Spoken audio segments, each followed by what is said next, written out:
Fala pessoal, todos bem? Sejam todos muito bem-vindos, eu sou o William Godoy. Vamos aqui no vídeo falar sobre o nosso Flamengo e também eu quero... Não é possível que, assim, inclusive a grande parte da imprensa, né, não mostre indignação, envolve, obviamente, diretamente o nosso Flamengo, envolve o planejamento do nosso Flamengo. E assim, a grande imprensa, e por exemplo a Globo, né, que tem ali direitos sobre a transmissão, assim, finge que não vê, é uma forma meio velada que fica falando sobre o assunto, né? Vamos além de falar sobre essa obrigação ridícula que tem, né, no Campeonato Carioca, a gente vai passar aqui também por uma atualização, afinal de contas tem ali a saída do Alan, né, agora tá assinado, e ali, aí começam com umas situações meio, enfim, eu vou trazer as atualizações aqui pra você, programação do Flamengo, já tem data agora marcada, né, já muda, então chega junto aí, amigo rubro-negro, deixa o seu like, deixa a sua curtida e vamos juntos nessa. Diariamente a gente fala aqui sobre o nosso Flamengo, trazendo as notícias, informações, análise e opinião. Começando aí a semana, se você puder usar aquele hypar gratuito que você tem aí para dar essa força para o nosso canal, para quem sabe o YouTube possa alavancar aqui a nossa comunidade e a gente possa desenvolver, criar novos conteúdos e crescer aqui, é muito importante. Valeu? Tamo junto aí, obrigado demais por a sua companhia, deixa a sua curtida. Irmão, vamos começar da seguinte maneira aqui. Saiu a programação até do Flamengo, pois aí eu já passo. Eu falo, já começo falando aqui sobre o jogo, né, o horário, tudo certo. Primeiro, vamos lá. A Ferg determinou aqui, né, já temos as datas, local, já tem tudo, né. O Flamengo, então, vamos passar por todas as quartas, rapidinho. Então, o Fluminense e Bangu, né, o Fluminense leva esse título, né, título simbólico da Taça Guanabara. O Vasco pega o Volta Redonda, o Botafogo pega o nosso Flamengo, e aí, ó, dia 15 de fevereiro, então, tá? E o Madureira pega o Boa Vista. Jogo de torcida dividida, tá? Então 50-50. Casa do Botafogo, estádio Newton Santos, tá? Isso está no regulamento. E o último jogo, então, ali entre Madureira e Boa Vista, fechando essas quartas de final. Já aproveitando, já trago, então, para vocês a programação do Flamengo, tá bom? Que tem, então, hoje... Bom, é nesse intervalo aqui, ó. Às 9 horas, enquanto eu tô gravando o vídeo. Treinamento, tá? Do Flamengo, treino hoje, 2h05, eles já embarcam então, terça-feira, 9h30 tem o jogo do Flamengo é 9h30, tá bom? Contra o Vitória. O Flamengo retorna na quarta-feira, e aí tem treino quinta, treino sexta, treino sábado, e aí o jogo contra o Botafogo no domingo, tá bom? Próximo jogo agora já é de Campeonato Brasileiro. Então vamos aproveitar, e eu já entro nesse tema, já que a gente está falando de campeonato estadual, pois é um enorme absurdo, cara, um enorme absurdo, é revoltante até. Ontem tivemos mais um capítulo que acontece nos bastidores, acontece de uma forma muito velada, e aí pode não acontecer com o Flamengo, mas pode acontecer e nada impede, se já talvez não tenha acontecido, né, mas só que fica despercebido.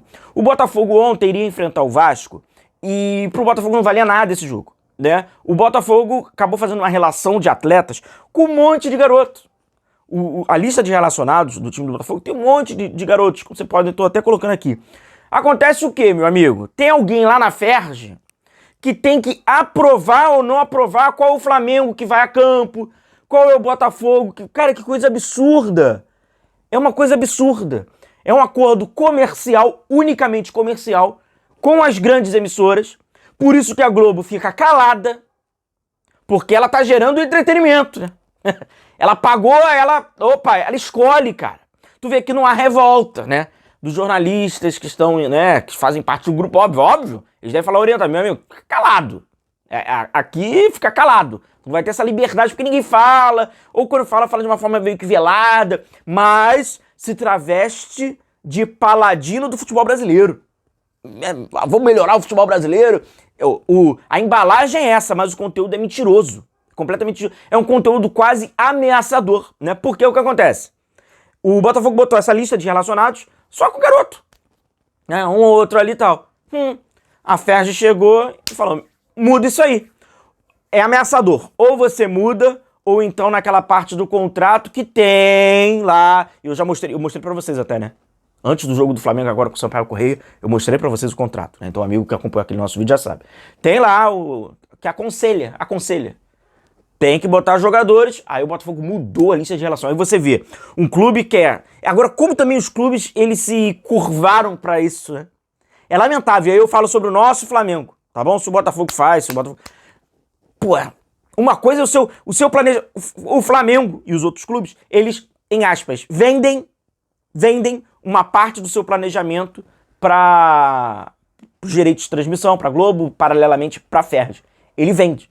Porque se um clube, pensa comigo, se um clube, por ele escalaria tal jogadores e pouparia outros, ele é induzido, né, em aspas, ameaçado pela questão contratual, e ele muda, é que na verdade ele se amarrou de uma maneira, ele se vinculou tanto, que na verdade ele está se vendendo, né, em aspas, né, ele se vende. Porque, deixa eu explicar a vocês, o acordo que a Ferdi fez é o seguinte, é uma questão comercial, com os direitos de transmissão, com as emissoras, né, para quem tem esse espaço de transmitir os jogos, e ela garante a essas emissoras que ela vai conseguir, então, né, coibir os clubes a escalarem determinados jogadores, e que, então, na telinha, vai estar sempre jogador importante, vai estar sempre, para não ter um time esvaziado, um time que o torcedor, eu não vou ver isso aqui, vou trocar de canal e tal. Então, o que a Ferdi faz? Cria cláusulas nesse contrato, tá, para que os times, então, fiquem... Se você quer a cota, porque existe uma cota fixa, a cota fixa só será paga para vocês se vocês escalarem o time aqui principal, 7 jogadores no mínimo, que sejam avaliados como sabidamente jogadores importantes, principais, ou seja, fica um cara lá da Ferdi que centraliza, né, fala, isso aqui tá bom, aí manda pra Globo, e aí Globo, é esse time aqui que você quer? Esse time aqui tá legal, deixa eu ver, 1, 2, 3, 7, beleza, tá aprovado. Então é isso, tá? É pela cota, não é premiação, é a cota. A cota que já foi vendida da transmissão. Cara, é revoltante, me perdoa, é revoltante, tá bom? A gente chegar em 2026 e ter um papo como esse, os clubes, né, se colocarem nessa posição, e aí não é só sobre o nosso Flamengo, não. É nojento. Vasco, Fluminense, Botafogo, eles teriam total direito, e aí o problema é da Ferdi do campeonato ser uma bosta. Né? Ela tá querendo compensar o campeonato ser muito ruim, nada atrativo, com a obrigatoriedade para não ficar menos pior. Imagina só, os grandes clubes colocando qualquer um para jogar, né? Garotos, aí não teria como, né? Então, enfim, isso é revoltante, tá? E eu acho muito engraçado, né, esse silêncio que tem, né, por parte da imprensa que se veste de paladinos do futebol. Duas informações que passa muito pelo... Na verdade são três, que passam muito pelo mercado, né, da bola, passa pelo mercado de transferências sobre o nosso Flamengo, tá? Sobre o Luiz Araújo, rapaziada, é o seguinte, teve interesse de clubes, tá? Mais um, no México, Luiz Araújo. A diferença é o seguinte, o único que chegou ao Flamengo e enviou uma proposta que não foi divulgada, a questão de valores, o Flamengo já, prontidão, recusou, foi o tradicional Cruz Azul. Esse sim, chegou por intermédio do empresário, do Luiz Araújo, e imediatamente já entrou em contato com o Flamengo, emitiu o documento de proposta oficial, e o Flamengo prontamente havia recusado e já havia informado até ao empresário do Luiz Araújo que a oferta iria ser recusada. Ele já soube.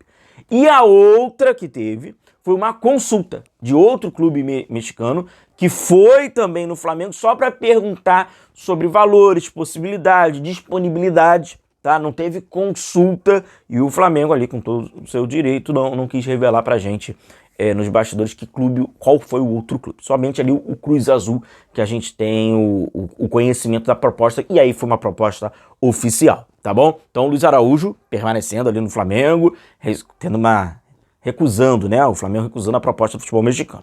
O que foi aceito, e aí é aquilo, né? Tava demorando. Pô, vai pro São Paulo, vai pro Corinthians, não vai pra nenhum São Paulo, vai pro Corinthians, Diniz quis e tal.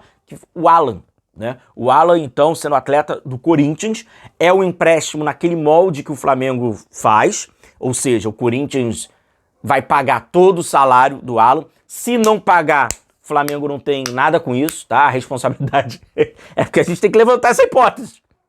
Você sabe que tem que levantar essa hipótese, tá? O Corinthians vai pagar todos os vencimentos ali do Alan, né? Vai pagar o seu salário integralmente. E o Flamengo, então, o que acontece? Após, né, esse período de empréstimo, que é por uma temporada, aí o Corinthians pode pagar um valor ali. O Flamengo, e esse valor ainda tá, né? 10 milhões, 12 milhões, enfim. É um valor ali sendo negociado ao Alan. Mas, então, ele, nessa temporada, indo para o Corinthians. Teoricamente, eu creio que todos os jogadores, ou praticamente todos os jogadores que o Flamengo, ou que não tinha tanto espaço, ou que a gente já era de conhecimento nosso, que o Flamengo não estava contando com eles, o Flamengo praticamente negociou. Né? Pode ser que a minha memória aqui me traia, não estou lembrando de algum outro, mas desde os que estavam encostados até os que estavam afastados, caso do Pablo, todos acabaram, né, saindo ali. O Flamengo vai, o Alan era um desses jogadores. Deixa eu só perguntar para vocês, o Luiz Araújo, você negociaria? Hoje, você tem visto aí, você negociaria? Ah, pô, por um valor maneiro eu negocio. Não negocio. Você negociaria o Luiz Araújo? Eu acho que ali até pra questão de elenco e tal, não sei, não quero influenciar nada não. O que você acha? Você negociaria? E a outra é o seguinte, cara, você olha uma matéria dos nossos colegas do GE, como vocês sabem, o Flamengo tá com essa busca de atacante e tal, e os nossos colegas ali falaram, né, que o Flamengo tá buscando, além desse atacante, também tá buscando um ponta. Só que eu achei curioso a característica desse ponta, né? Que segundo a matéria, o Flamengo então quer um ponta que atue pelos dois lados, que seja decisivo, que também marque gols. Caraca! Lamine Yamal eu acho que não pode. Porque o Lamine Yamal não tá atuando tanto pelo lado esquerdo. O Lamine Yamal atua pelo lado direito. Kvaratskhelia? Sérvio Kvaratskhelia, segundo a descrição da matéria, tem que ser pelos dois lados, decisivo. Será que pode ser ali o Kvaratskhelia? Cara, brincadeiras à parte. Pô, irmão, esse tipo de característica não é só o Flamengo que quer não, irmão. O Real Madrid tá doido também por um ponta que atua pelos dois lados, que seja decisivo, faça gol. Então, enfim, segundo essa matéria, o Flamengo tá com essa característica. Vamos ver com quem que o Flamengo vai conseguir encontrar, né? Um cara que atue pela esquerda, pela direita, que seja decisivo e que seja goleador. Bom, quando esse cara chegar, bota no time. Porque aí, pô, vai ser a contratação. Tá certo, meus amigos? Então, ó, um bom início de semana pra todos, deixa a sua curtida, a gente vai sempre atualizando vocês. Cara, já tem jogo do Brasileirão. Que loucura, hein? Vamos lá, agora a gente precisa vencer, né? Vitória fora de casa, vambora. Vitória chama vitória. Tamo juntos, meus amigos. Até o próximo vídeo, valeu!